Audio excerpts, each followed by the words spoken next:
Coming home for the summer always feels like stepping into a time capsule. Same creaky porch swing, same smell of freshly cut grass and barbecue smoke. Same old neighborhood kids riding bikes like they've never discovered the internet. After 9 months of caffeine-fueled all-nighters and awkward dorm encounters, our sleepy little suburb feels like a sedative, and not the good kind. I'd just turned 20.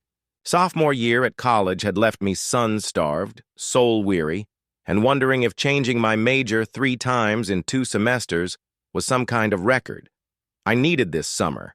I needed grilled hot dogs, late-night video games, and pretending my future didn't exist for at least 10 weeks. What I didn't need was him. "Yo, he's here!" Jake, my older brother, shouted from the front door, slapping it open like we were still 15 and racing each other for the last slice of pizza.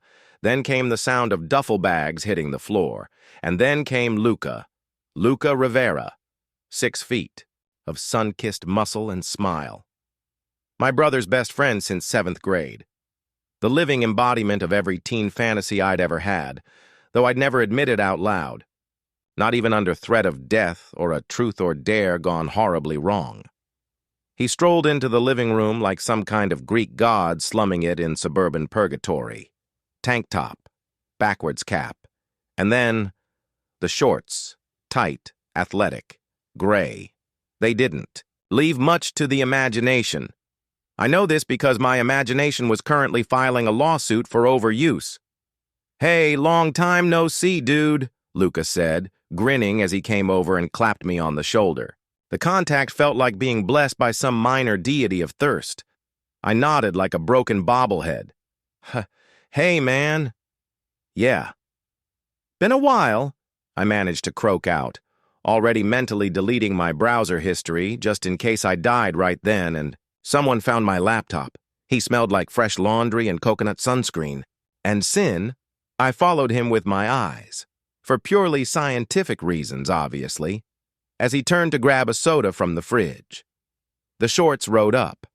I died a little. Jake tossed a basketball onto the couch. "We're hitting the park later if you're down. Luca's staying with us for a bit. His family's redoing their kitchen or something." Cool, I said, trying to keep my tone casual while suppressing the internal sirens going off in my skull. This was bad, catastrophically bad. I'd spent years keeping my sexuality low-key. Not because my family wouldn't accept me, I think they would, but because small towns have long memories and loud mouths. Besides, Jake didn't know. And now, his hot best friend was going to be living with us. In this house, in those shorts. I was not ready.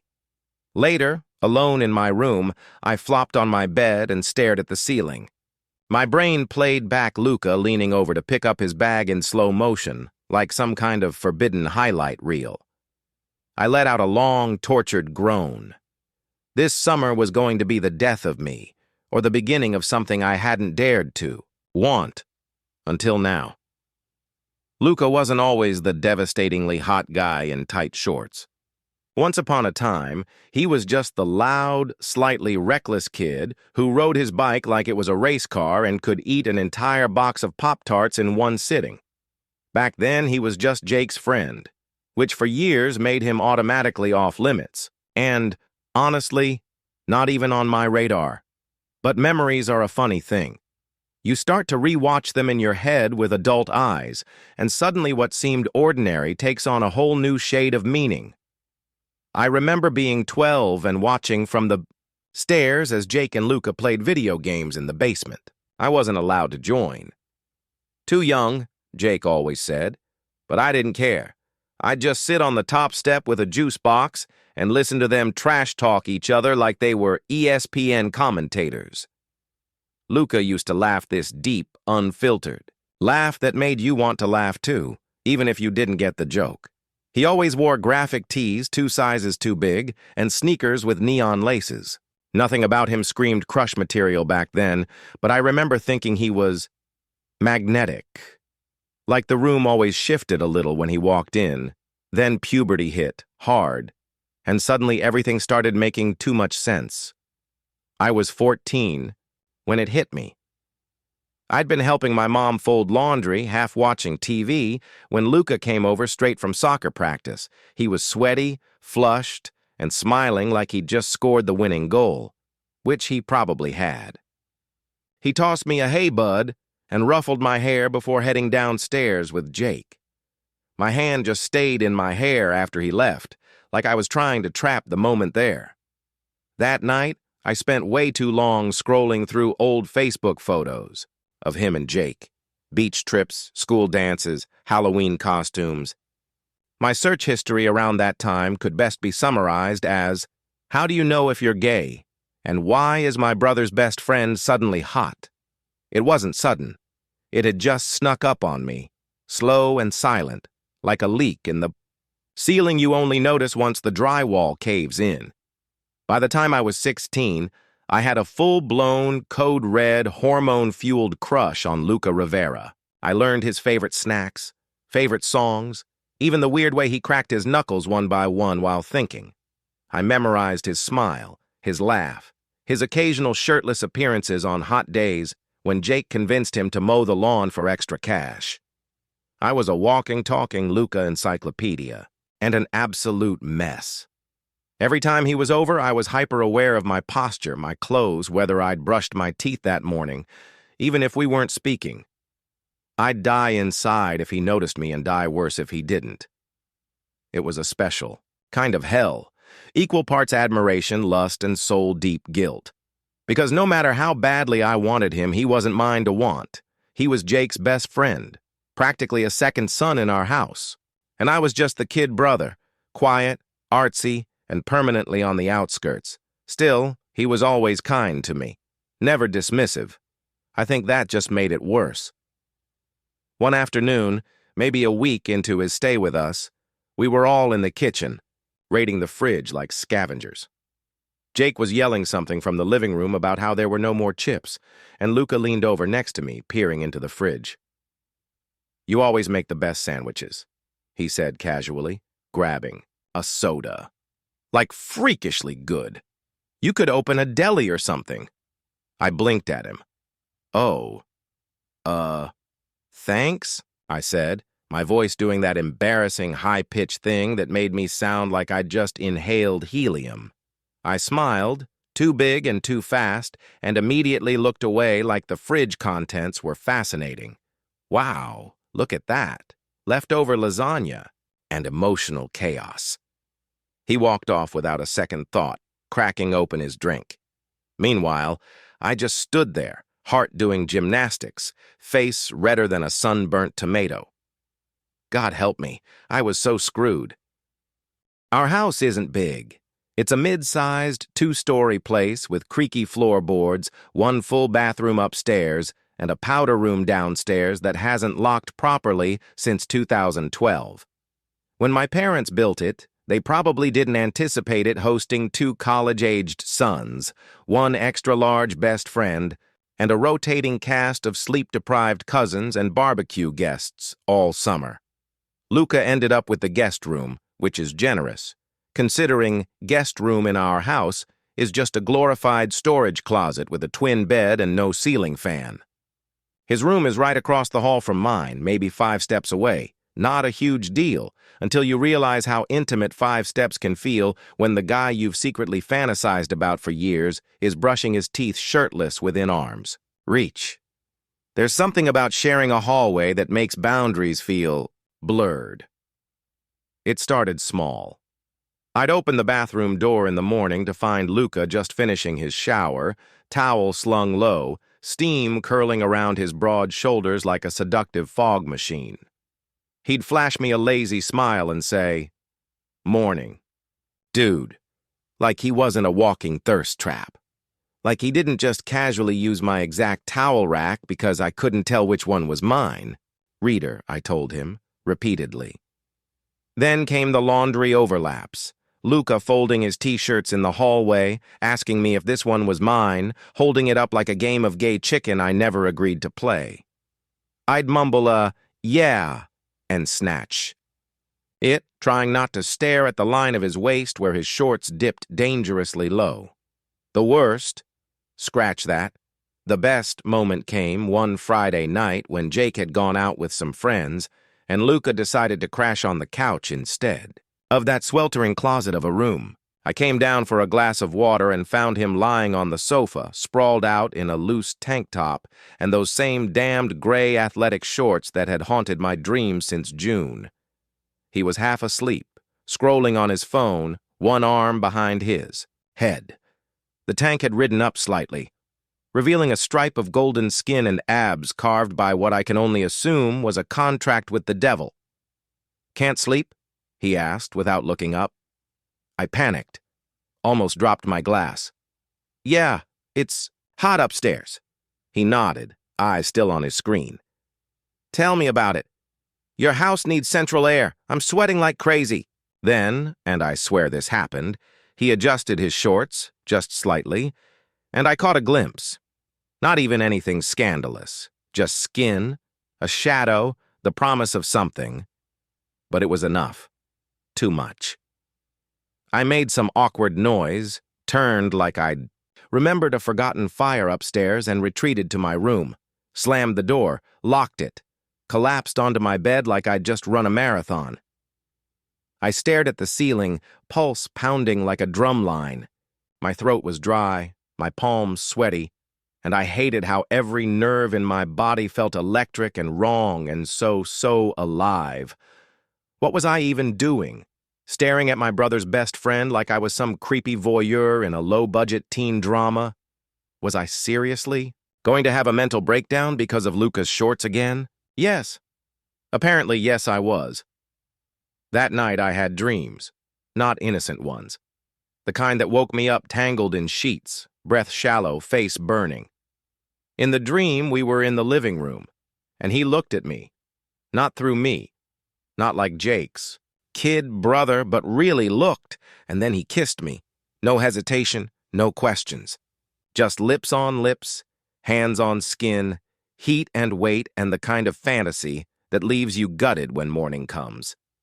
I woke up around 4 a.m., staring at the shadows on my ceiling fan. My room was stifling, but I didn't dare open the door.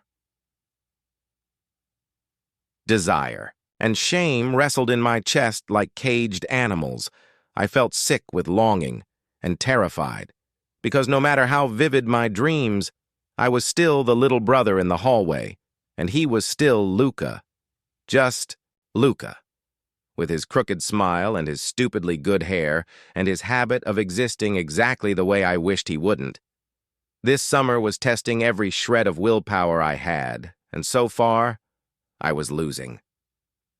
It happened on a Sunday, the kind of lazy summer day where time oozes instead of ticks. The house smelled like sunblock and grilled corn, and Dad was blasting classic rock from the patio like he was legally required to remind the neighborhood he peaked in '89. Jake had invited a couple of friends over, and everyone was either in or around the pool, half drenched and half laughing. I wasn't in the pool. I was on the sidelines, technically reading a book, realistically not reading anything. Luca had just emerged from the water like a scene from some thirst-trap nature documentary. Hair slicked back, droplets clinging to his chest, board shorts. Slung low, and that stupid, cocky grin like he knew the effect he had. He grabbed a towel, slung it over his shoulder, and sat across from me on a lounge chair, leaning back with a sigh and stretching like he didn't just weaponize every inch of himself. I looked. I mean, of course I looked, and then I looked too long. You checking me out? Or are you trying to burn holes through my shorts with laser vision? My book dropped onto my stomach. I snapped my head up.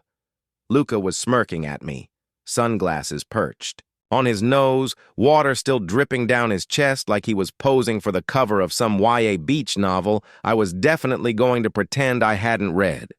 What? No, I wasn't, I laughed too fast, too loud. You're literally sitting right in front of me. Where else am I supposed to look? He raised an eyebrow. Anywhere but here? He teased, gesturing to himself with a lazy wave. I wanted the sun to swallow me, or maybe the earth.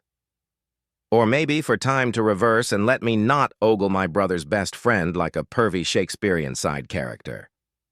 I shook my head and snorted, pretending I wasn't 2 seconds from spontaneous combustion. Get over yourself, Rivera, he grinned. Too late. I peaked at 16. Debatable. Hey, I was prom king. Jake says you bribed the AV club with pizza. Still counts.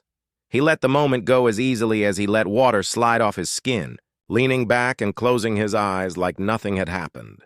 But something had happened. He noticed, and he didn't freak out. He didn't flinch or pull away or call me out in front of everyone.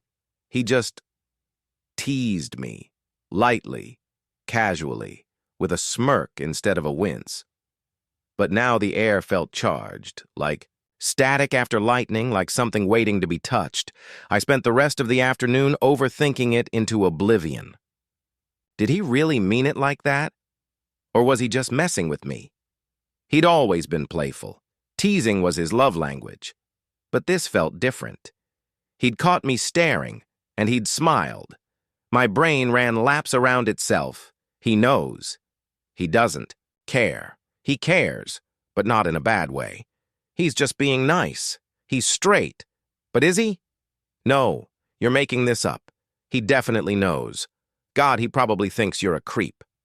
I barely remembered how to breathe, let alone speak.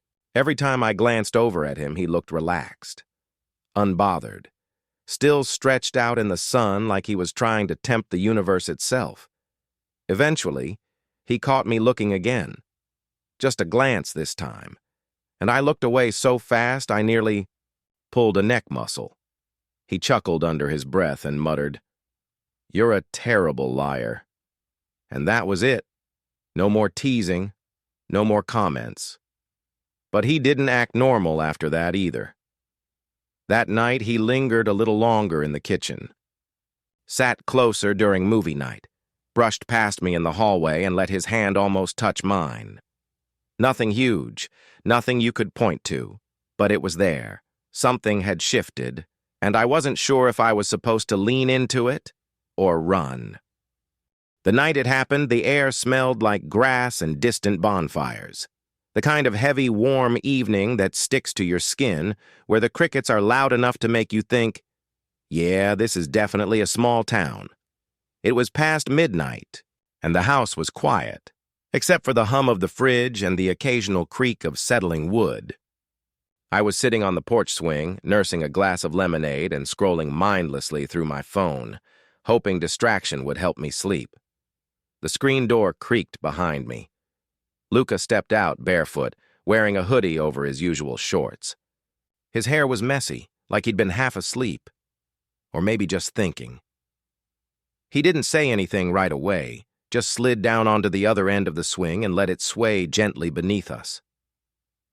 "Couldn't sleep?" I asked, voice soft in the stillness. He shook his head. "Nah, too many thoughts. And your dad's air conditioner sounds like a dying rhino."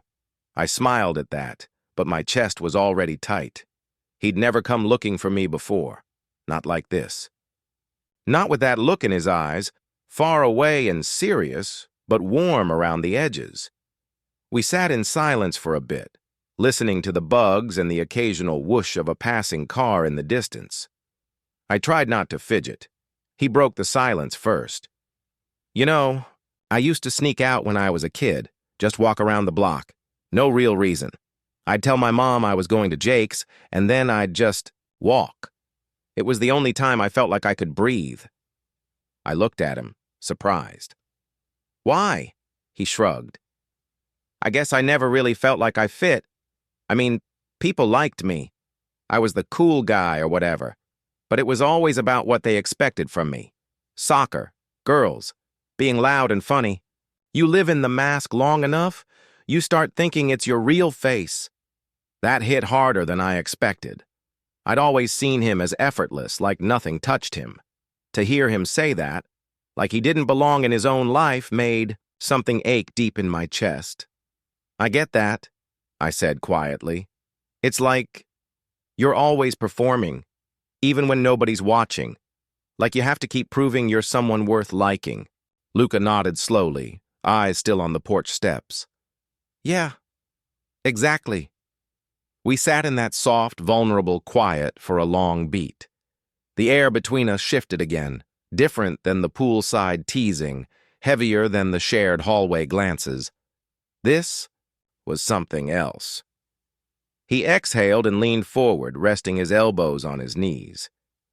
I never told anyone this, he said. Well, except one girl I dated in high school, but that hardly counts because she thought it was a phase. He glanced at me. I'm bi. My heart dropped into my stomach. Not in a bad way, just impact. He said it so simply.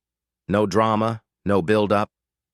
But there was weight behind it, like the words had been held in his lungs for years, and he was finally letting them go. I swallowed. Seriously? He nodded. Yeah, I've known for a long time. I just never said anything. Didn't want to deal with the assumptions or the whole, but you dated girls conversation. Felt easier to just stay quiet. My pulse was hammering. It was stupid. I knew it was stupid. But part of me had never dared to even hope this was possible. I'd spent so long burying my feelings, convincing myself there was no chance that even a sliver of possibility felt unreal. And then, somehow, I said it. I'm gay. The words left my mouth before I could second-guess them. No dramatic pause, no apology. Just the truth, plain and whole. Luca looked over at me, eyes steady and wide, but not shocked. Not like I thought he'd be. He smiled. Slow, gentle. Yeah, he said. I nodded. Yeah. It was quiet again. The kind of quiet that isn't empty, but full, brimming with something we hadn't named yet. He leaned back into the swing, letting it creak beneath us. I kind of wondered, he admitted, glancing, sideways. Not in a creepy way, just... You always looked at people differently, like you were seeing a whole story instead of just a face. I laughed, nervous but warm. Is that your way of saying I stared too much? Maybe, he grinned. But it wasn't a bad thing. We looked at each other then, really looked. No distractions, no barriers, just open eyes in the soft dark, saying everything we weren't brave enough to speak out loud. No kiss, no sudden rush of music or fireworks, just two people finally seen, and for the first time all summer, my heart wasn't racing with panic. It was full, peaceful, hopeful. It happened over pancakes, not exactly the setting you'd expect for something as seismic as your first real kiss. But life has a weird sense of humor. Jake had gone out for an early morning run, and the house was unusually quiet. I wandered into the kitchen half asleep, rubbing my eyes, only to find Luca already there, shirtless, flipping pancakes like a domestic god. "Morning, chef," I mumbled, grabbing a glass of orange juice. "You're late," he said, smirking. "I was just about to eat yours out of spite."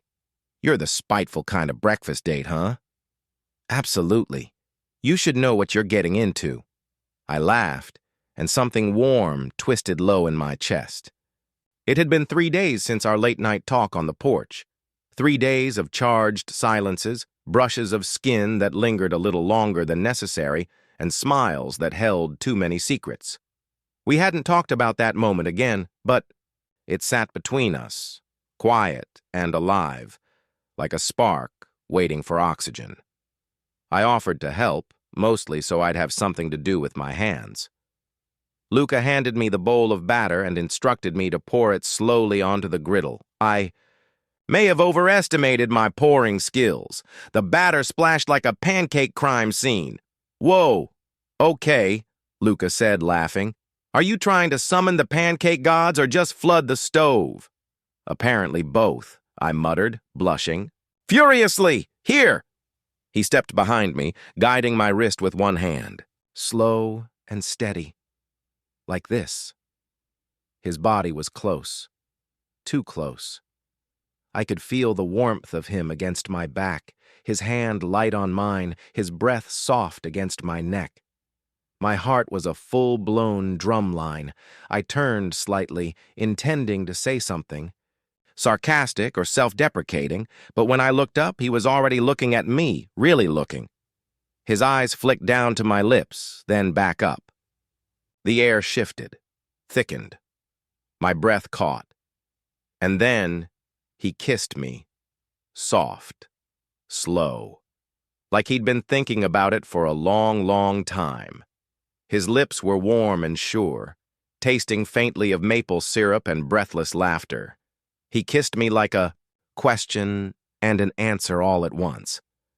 Like he wasn't rushing anything, just feeling. I froze for a second, stunned, because this was happening. He was kissing me. Luca, my brother's best friend.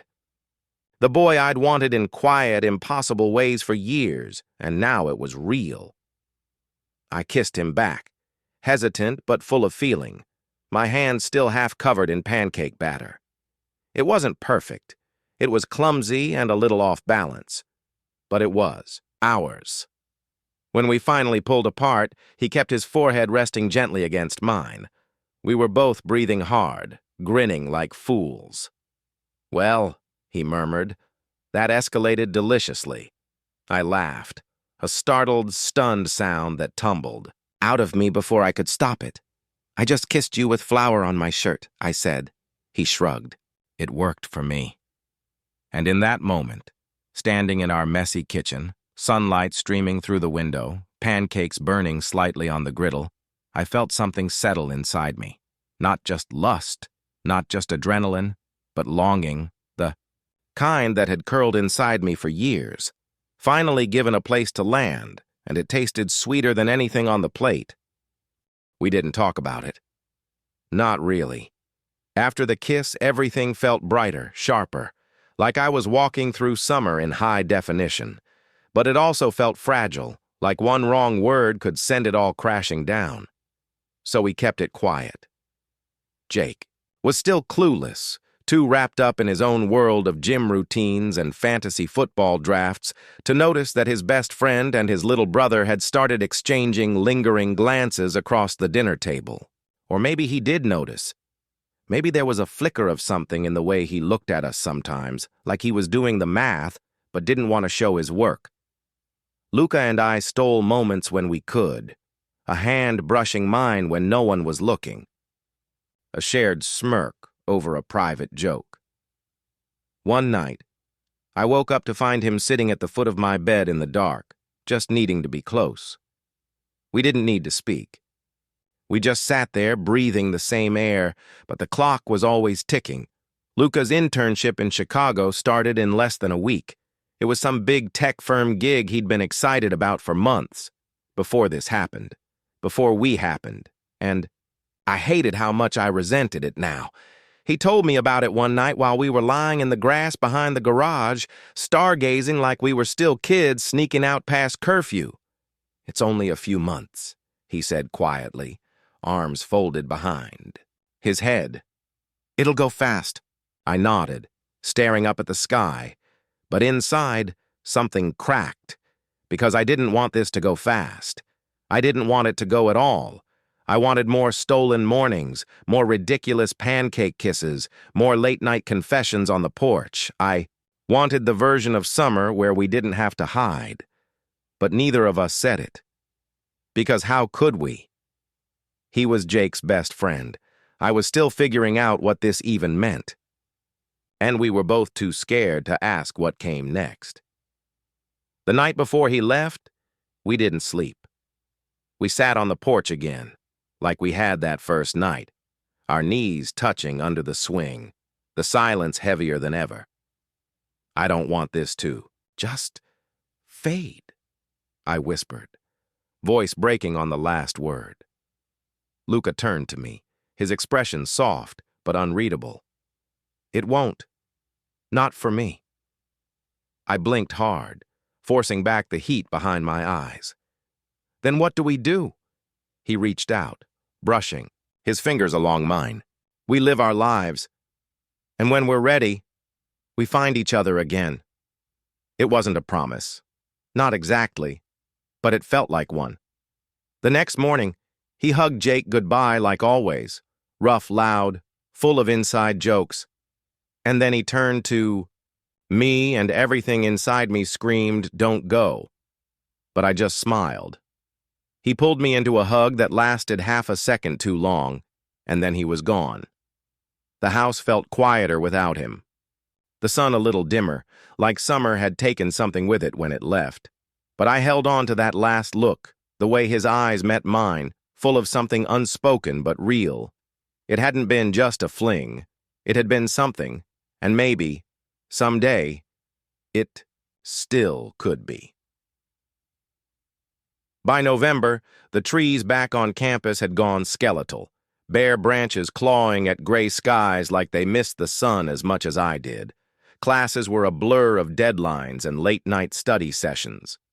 My roommates snored like a freight train. The dining hall coffee tasted like burnt regret, and I told myself I was doing fine. That Luca had just been a summer thing, a beautiful, impossible, heart-wrenching thing, but nothing more. Most days, I believed it. Some nights, though, when the wind pressed against my dorm window and the world felt too quiet, I'd scroll through old photos, the ones where he was only in the background, laughing or half-turned, not even realizing I was looking. But I always was. I never reached out, and he didn't either, until the message came. Luca. Hey, coming to your city for a conference this weekend. Want to meet? Simple. Casual. Like we hadn't cracked our chests open under the stars 4 months ago. Stared at it for a full 5 minutes. Rereading it so many times, the words stopped feeling real. My hands were shaking when I typed back, me. Yeah, tell me when. We met at a small cafe off campus, the kind with warm lighting, chipped mugs, and too many plants hanging from the ceiling. My leg bounced under the table the whole time I waited, fingers wrapped tightly around a cup of chai I hadn't touched. And then he walked in, hair a little longer. Same crooked smile. My heart forgot how to beat for a second. He spotted me, his face lighting up in a way that made something inside me crack wide open. He walked over slowly like he wasn't sure if he was dreaming. "Hey," he said. "Hey," I whispered back. He sat across from me, and just like that, the months folded away. The awkwardness I feared never showed up. It was like slipping into warm water, familiar, deep, and a little dangerous. We talked about everything and nothing, his internship, my classes, Jake, who was apparently still clueless, the way the world felt heavier lately, but also clearer. Like we both knew something now we hadn't before. At some point, the conversation quieted. The hum of the cafe faded. Luca leaned forward, fingers tracing the rim of his mug. I tried to move on, he said softly.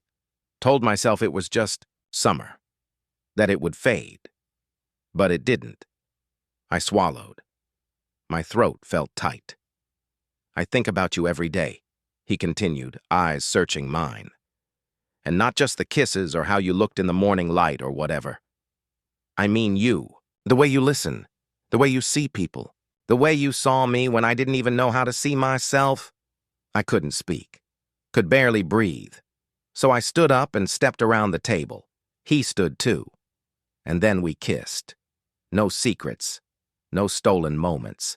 Just two people in a coffee shop surrounded by strangers, kissing like the world had finally caught up to them. It wasn't fiery or rushed. It was slow, certain, like coming home.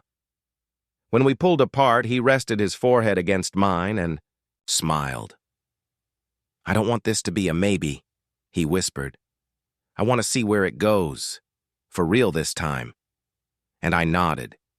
Because I knew now, it had never been just a crush. It had always been something real. And finally it was ours.